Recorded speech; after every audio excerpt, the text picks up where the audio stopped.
How about a little bit more animal spirit medicine? Today, the wolf. Guardian of family, tribe, activism, and ritual. The wolf's mission is to uphold the well-being and longevity of the pack. Healthy wolf energy expresses itself through activism, mentorship, humanitarian efforts, or teaching religious or political studies. The wolf gets into trouble when it assumes every member of the tribe must follow suit. This includes children walking in their parents' footsteps.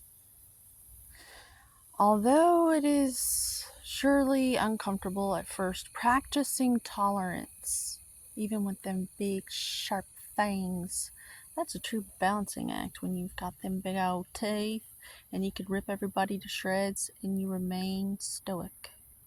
Brilliant. That's power right there. Restraint. There's a strength in that.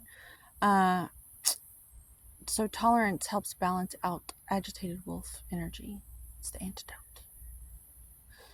Contemplate the following.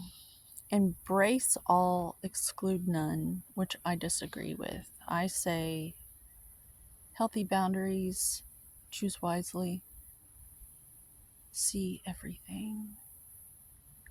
And yeah, practice discernment. When in balance, reliable, the most valuable thing in the whole wide world. Democratic and fearless, to bring into balance, to bring your inner wolf medicine on. Practice letting go.